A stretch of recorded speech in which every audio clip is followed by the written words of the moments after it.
Want help to grow your business? Download BRiN, the world's first business advisor in your pocket. To find out more, visit BRiN.ai or search the App Store today. Hi, I'm Beaumont and welcome to another episode of Secrets Exposed. This is the series that takes you up close and personal with leading business experts. And our topic for this interview is an interesting one: how to tactfully manage redundancy and retrenchment, something that is inevitable if you're running your own business. That coming up in just a moment.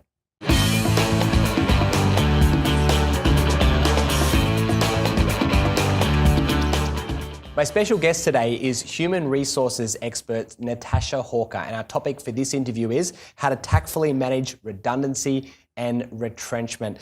Natasha, welcome to talk about this very delicate subject, let's just say, something that many business owners and entrepreneurs want to avoid. But I suppose what I really want to do is say that to break down the stigma around it and say it really is inevitable if you're going to be in business for more than a couple of years. At some point, this is a reality you're going to have to face. Is that correct? Yes, that absolutely is. I think there's a number of reasons for that. I think we're not particularly good at workforce planning, for example, and workforce planning is, how many employees do I need today? How many do I need in 3 months? How many do I need in 6 months?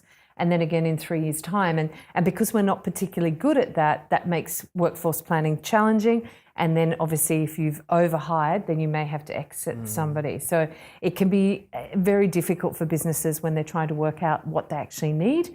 And then sometimes they work out they don't actually need that person. And obviously there's technology disruption that's happening more frequently. Sometimes certain locations work better than others, and it's just a fact that you might have to close some locations down. So there's a lot of factors. Yeah. And we're going to talk a bit about how to prevent it, and then we're going to talk about if you do have to be in this position, how to manage it in the best possible way. Absolutely.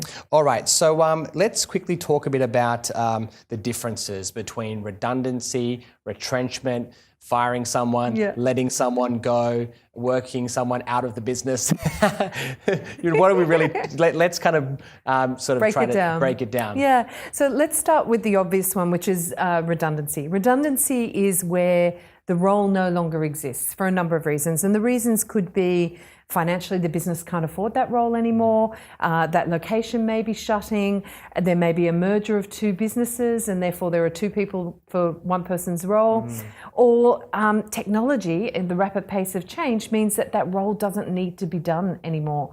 And, receptionists are a dying breed.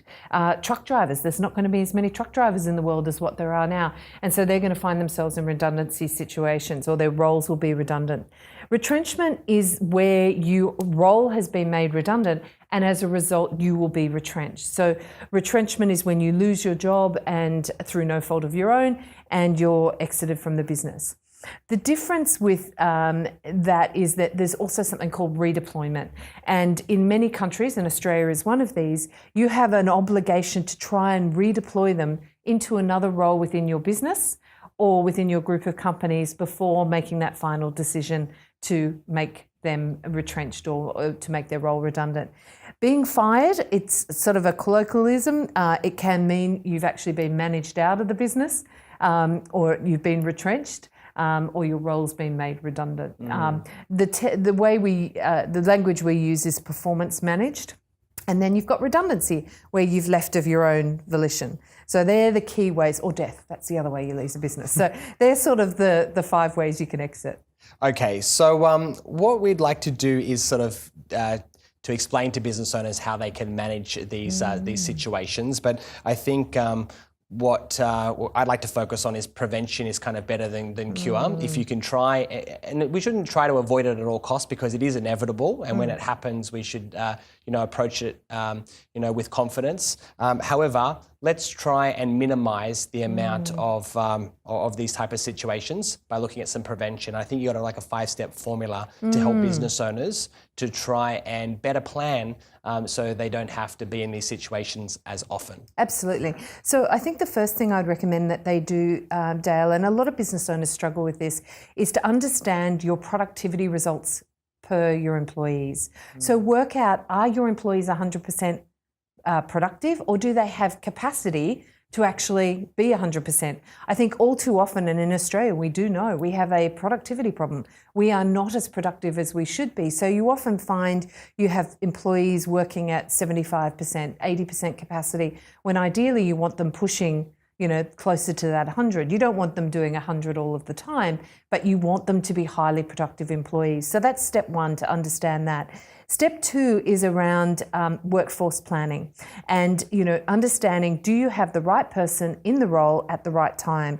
Engaging what your workforce needs are going to be in 6 months, 12 months or 3 years. And what I say to clients is work out what your revenue targets are going to be and work out what you're doing now with your number of FTEs or full-time equivalents, and then work back from that or work forward. If you're increasing your revenue, then it's likely, unless you're getting increased productivity, you're going to need more there. The next one is to hire really effectively. So be very clear about what skills you're looking for. Go out to market and find the best candidates you can actually afford and bring them through a really rigorous, but also a recruitment campaign that's going to want them to join you. The next one is performance management, and this is proactive performance management. All too often when I'm called into a client, I'll say, all right, you're fed up with George, you want George out the door. How long's George not been performing for? And they'll say, about 10 years. Well, 10 years is 10 years too long, Dale. And what we need to do is we need to be proactively managing them so that either they're up to the required levels of performance or they're out the door. And then the last one is, I think we've done ourselves a disservice. This is globally as a result, I think, of the global financial crisis and so on, of actually investing in our people. And we don't train anymore. It's all on the job training. And so I think we need to be really clear about what are the training needs of our workforce to optimize what they can do for us now, but also future-proof them and make sure they can work for us in the future. So that's what I think are the 5 tips that will help you avoid the redundancy scenario. Okay, fantastic. I hope people listening were taking notes. Now, we do have people that watch our videos from all over the world, and there are some kind of rules and guidelines and laws that govern retrenchments and redundancies, which is what we're going to dive into in a moment. So where do people go to get the most up-to-date, the most accurate information? Because this is obviously general advice, but how do people find out what they can and can't do in their country? Yeah, it varies from country to country, obviously, but generally go to your workforce entity. So in Australia, it's Fair Work. In the US, it's the Department of Labour. In the UK, it's the UK government.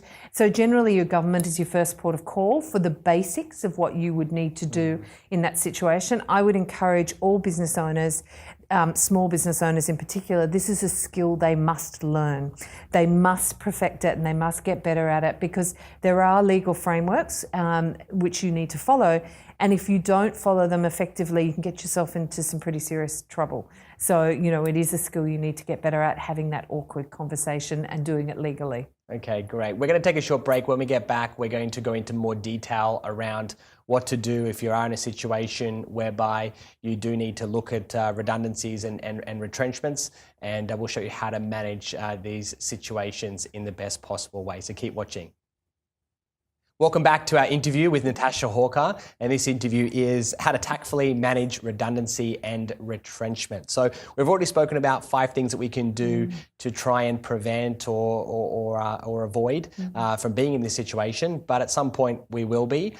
So what do we do first, and when do we kind of realise that there's an issue? What are the telltale signs that we've got a problem that we're going to have to deal with in the future? Yeah, look, in terms of making a role redundant, there are certain legal obligations you must meet for it to be deemed to be a true redundancy. And so they would be things like financial hardship, or there's a merging of 2 businesses, so there's not a requirement for both those roles. There may be that role just doesn't exist anymore, or you may be restructuring the business, and therefore that you need to exit people from your business because you have an oversupply. If you do have to go down that route, then it's really important that you understand what you need to do in terms of the legal frameworks with you that you need to work within, but also that you train up the people who are going to be having those difficult conversations, that you have an opportunity for people to look at different roles, that you provide clear, concise and transparent communication, because I can tell you what, normally the rumour mill knows way earlier than the exec team that there are redundancies coming. Normally the office gossip picks it up first. And then you just need to do it in a very professional and sensitive way, and you need to train people. These conversations aren't easy to have, and you need to have them carefully. So as a business owner, so what you're saying is there has to be some sort of reason or some. To continue enjoying this presentation, download BRiN, the world's first business advisor in your pocket. To find out more, visit BRiN.ai or search the App Store today.